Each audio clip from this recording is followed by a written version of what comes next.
Welcome to NY Flight. In this video, we are going to be breaking down how the win against the Commanders yesterday, 30-28, which makes us improve to 5-9, affects our draft position and how we can make this team contenders next season.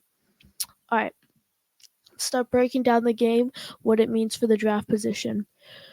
We fall down in the order. We go from pick 6, I think, to pick 8. I mean, it's not that big of a fall, but it still hurts. But no matter where we are in the order, we still have to hit on the pick. It does not matter where, first round, third round, fifth round, seventh round, you still have to hit on the pick.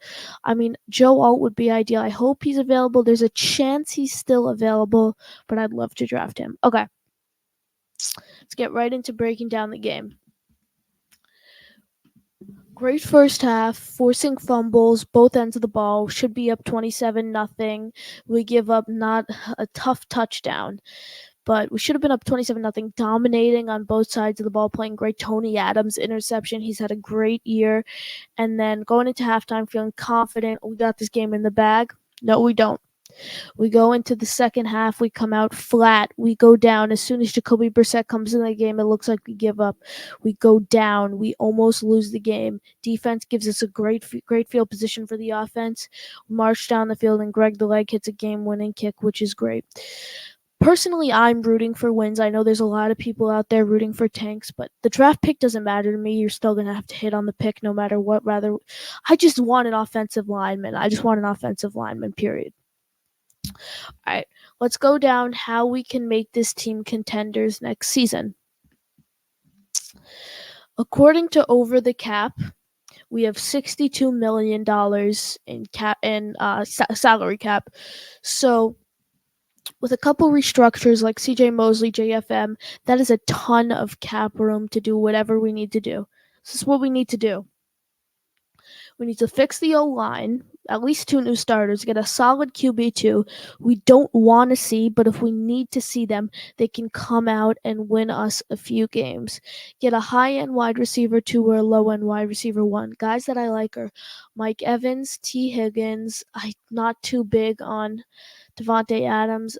Ayuk is going to go back to the Niners, and I like Michael Pittman too. I think those are the main points, what we need to have a successful offseason. I think some players do need to be cut, not a ton, but a good Jordan Whitehead, those I think I don't know if we release Lazard. I think we give him one more year, especially under this system. Like, he was not expecting Zach Wilson to not even just Zach Wilson, Trevor Siemian, Tim Boyle. He's not expecting those guys to be his quarterback. He was expecting Aaron Rodgers, and that's why he came and joined the New York Jets. But my dream draft class going into the draft would be Alt, Fashanu, Latham, or Tyrese Fuega. Those are the guys because they're all offensive linemen and they can all come in and be swing tackles, swing guards, and all start. Third round, Zinter. Zinter is a great guard out of Michigan. He was supposed to go in the first or second round, but unfortunately he got hurt, which is leaving him in the third round.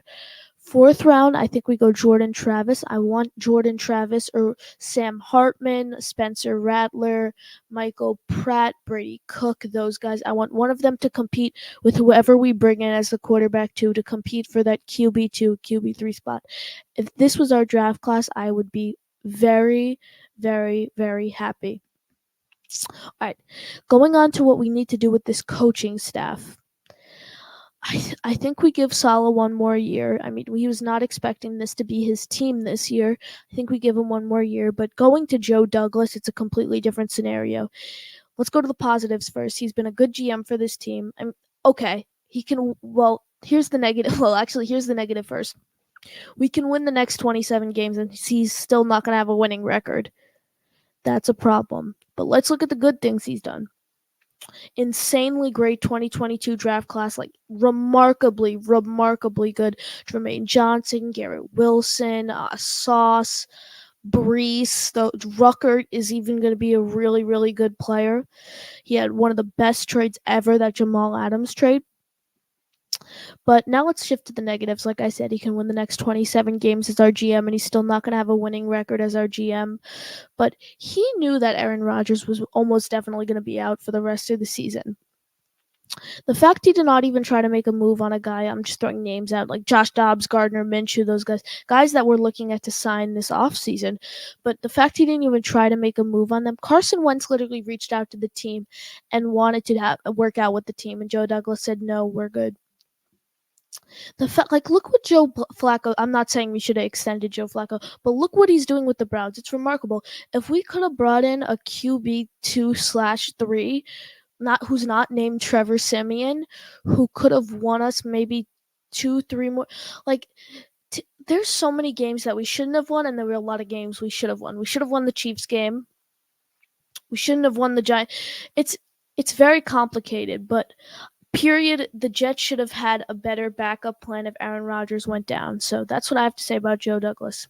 Keith Carter, gone. Terrible run. He's our run game coordinator and our offensive line coach. Both have been terrible this year, except the fact that Brees is literally just a different breed. I think Todd Downing is going to go pass game coordinator. It's not all on Hackett, but most of it is on Hackett. I'll touch on Hackett next. I want to hire Josh McCown. I think he'd be a great addition to the staff after he was just fired by the Panthers, I believe. I think Rob Calabrese has to go. He shouldn't even have been on this staff in the first place. Quarterback room has been terrible. I think he's gone.